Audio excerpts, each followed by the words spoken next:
Welcome to the Research Culture Uncovered podcast, where in every episode we explore what is research culture and what should it be. You'll hear thoughts and opinions from a range of contributors to help you change research culture into what you want it to be. Hello, I'm Tony Bromley and welcome to the Research Culture Uncovered podcast season 2. In this season, we are talking to presenters from the Researcher Education Development Scholarship Conference in 2022. And the conference itself had a theme of how do we stop losing talent in research careers. Today, I have with me Tanveer Ahmed from Coventry University, and Tanveer's presentation title was Finding Yourself to Change the World, Retaining Talented Researchers by an Individualized Coaching-Led Approach. So Tanveer, hello. Hi, Tony. Thanks. How are you doing? I'm okay. How are you today? You okay? Yeah, I'm fine. Good, Thanks. good.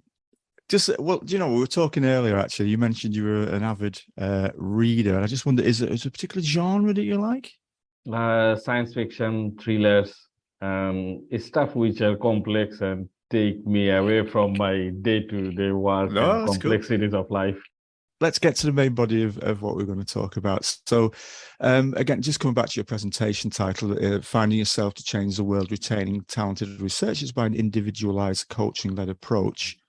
So I just wondered what's led you toward an individualized coaching approach with researchers. So what's the background? How did you arrive at doing this? So that's a good question. Before answering that, I think I need to clarify that this is an approach which is developed by also two other people.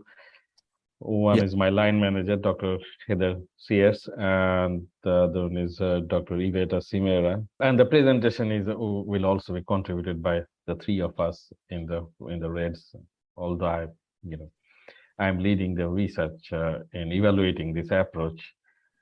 But as I said, it's a kind of team effort to develop this approach.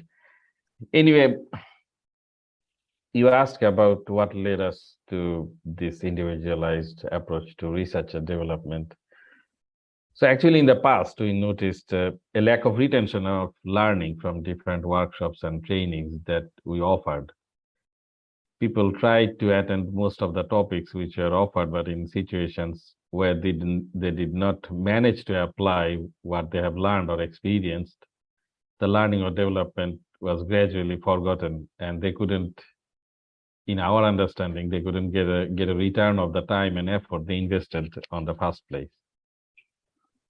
And we then realized that one reason maybe is a lack of volitional element or an absence of a strategy to implement the learning or the learned experiences. And the second issue was the matter of ownership. Since they didn't have a strategy in place where the development or learning plays an important role, the element of ownership might not be there. And because the topics were offered based on common practices and popular demand. People asked us for certain topics and we offered those, but it wasn't part of a strategy or their development plan. So anyway, considering these factors, we aimed to take a different approach, and we developed what we call an individualized approach to researcher development, which is based on a learning philosophy called Heutagogy, which is about self-determined and self-directed learning. Right. Yeah. And the primary aim of this philosophy is to develop learner autonomy and capability, which is actually aligned with our researcher development goal. We aim to develop researcher capability, which is not only skills, but we consider it as a combination of knowledge, research competencies, and the freedom and ability to determine appropriate courses of action. Based on these factors, we decided that we would encourage our research colleagues to first create their strategy in the form of an individual development plan and consider what knowledge, skills, and support they would need to reach their goals. Okay, so I mean, it sounds really interesting, and you know, we've had conversations before, so this is good for me to hear, because I agree in terms of the individualized approach, and in my own way, I'm sort of heading that kind of direction as well. But I wondered about the practicalities. So, you know, our person listening to us may well think about, how does it work? What do you do? So, how many people are you involved with? Do they have an opening? Do you have an opening day when you speak to everybody? How does it all work? How does the program? Is it a program? Would you call it? How does it all work? We call it an approach, and we are not calling it a program. It's part of our larger researcher development program, but this bit we are calling is still as an approach. So as I said, the key aspect of the approach is creating a strategy and having some goal in mind. So it is delivered in two ways. Coaching, first one is coaching. It's offered to researchers, and they are supported in developing their strategy through structured conversation with a qualified coach. The second way or format is called transition, which is a 2 weeks course for early career researchers. And it includes a introductory webinar, and after 2 weeks, a whole day face-to-face workshop. So in the webinar, we introduce people, researchers, with the self-learning materials and key concepts. And the materials and pre-works are uploaded in an online learning platform. The key focus is developing competencies of reflection to gain self-awareness of their own motivations, values, career goals, strengths, and own development areas. So then in the face-to-face workshop, they get the opportunity to listen to experienced or established researchers, usually who are principal investigators, having experience in getting and managing large grants, usually in professor positions. So these talks from established researchers focuses on different developmental and career aspects. So after that, we take the workshop participants through a process of facilitated reflection, and they are encouraged to start working on their individual development plan. And we ask them to think about their motivations and how they want to see themselves in future. And we encourage them to set their goals.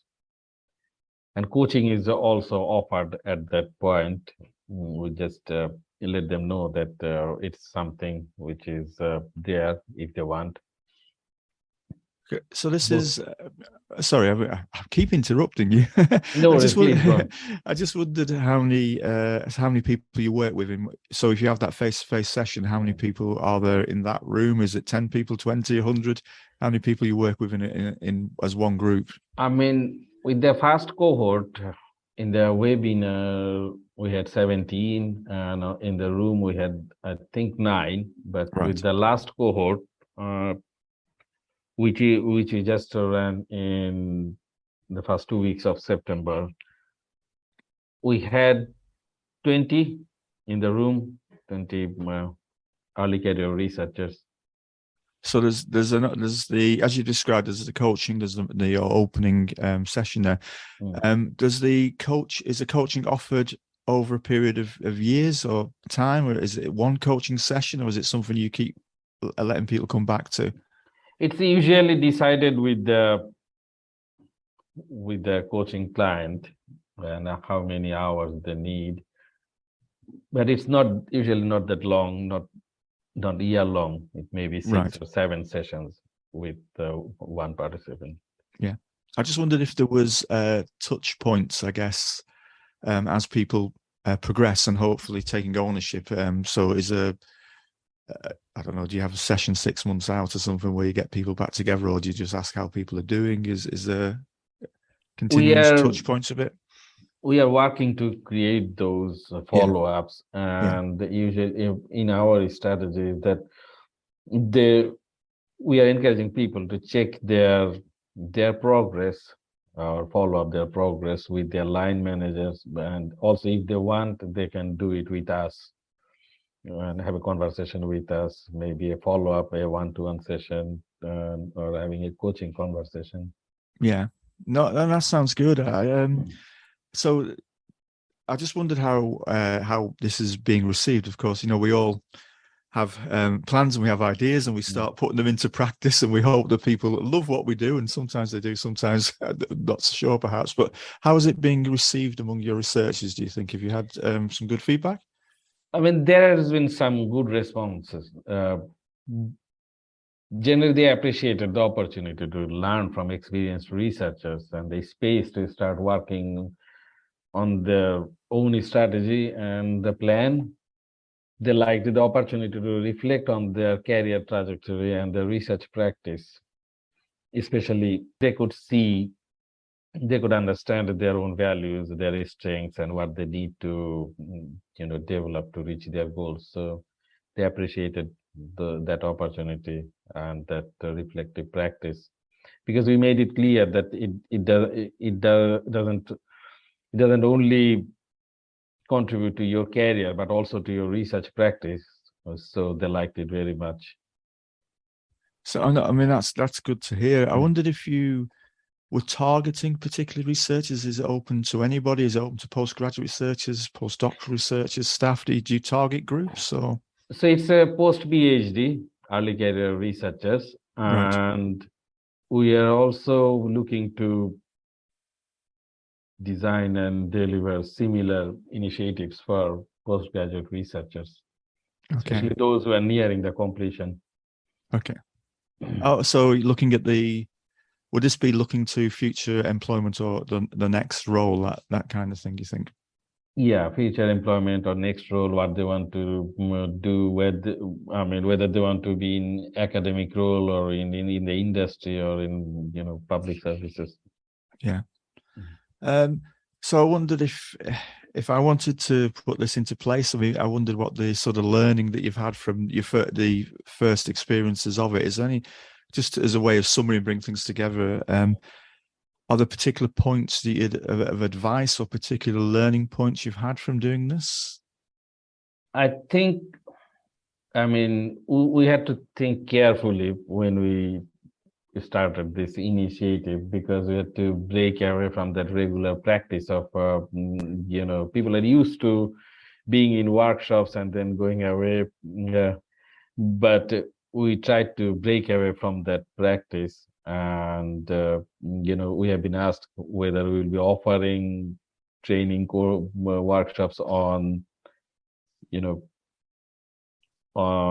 let's say project management, proposal writing, and grant management. So we had to make it clear to them that this is something which you can learn on your own or from workshops, but unless you develop some kind of a strategy in your mind or on paper, it would be very difficult for you to retain that learning or use that learning in practice. So I think that was one aspect of the initiative that we had to make clear to the researchers. I find it interesting because I know obviously we've had conversations in the past, and I think the taking ownership aspect is an interesting one to sort of get foster in people. So, and it sounds like you're in the approach that you have with similar ideas, that rather than us and I say us, we both work in the development of researchers, so we're on the professional development side. It's rather than us saying this is what you should be doing, which is traditional in a sense, and it's saying, well, I can support you, I can help you, but you have to decide what you should be doing. And that's quite a shift, isn't it? So and that can be difficult for people to say, right, well, I've got to take responsibility. So and I guess that's what you're alluding to there, is it that people can find that difficult, that transition? Yeah, I think that was I'm trying to say, that it's a shift from the general or common practice, and also it's different from how we experienced in school, college, or university. Even in doctoral study, we had something to achieve at that time, but largely we were guided through that process. But after the PhD, it's there. We are we are in charge of developing ourselves. So it's a shift from the regular practice of offering and attending courses. So, but we think it's important for researchers or academics to develop that kind of self-awareness, because it can help them to understand and clarify what they want to achieve. And because they are setting their own goals themselves and deciding what they would need to learn and develop to achieve those goals, I think there is a greater sense of ownership, which improves participation and engagement also in training workshops and as well as retention of learning. Actually, there has been some interesting research done in the past about academics' motivation to engage in research, and it showed that when there's an alignment between researchers' own values and institutional strategy and values, they're more motivated in their work and in their own development. So that is what we are also trying to do. We are asking them to be more aware of their goals and values, and also aware of the institutional goals and values, so that they can create something which is aligning both. Yeah, and that's back to, I guess, where we started in terms of taking ownership in the support for the individual rather than perhaps that more generic approaches that we may have had in the past. Well, I'm just keeping a check on the time, and I think we perhaps need to bring things to an end if we can. So thank you very much for talking to us. It's been really good to listen to you this morning, and really appreciate you joining us on the podcast. To the rest of our listeners, we have a series or a season of episodes where we're interviewing presenters from Reds Conference in 2022. So do look out for those. Now I'll say goodbye, and Tanvi, if you could say goodbye too. Goodbye. Thanks, Tony. Thank you very much. Thanks for listening to the Research Culture Uncovered podcast. Please subscribe so you never miss out on our brand new episodes. And if you're enjoying the discussions, give us some love by dropping a 5-star rating and written review, as it helps other research culturists find us. And please share with a friend and show them how to subscribe. Email us at academicdev@leeds.ac.uk. Thanks for listening, and here's to you and your research culture.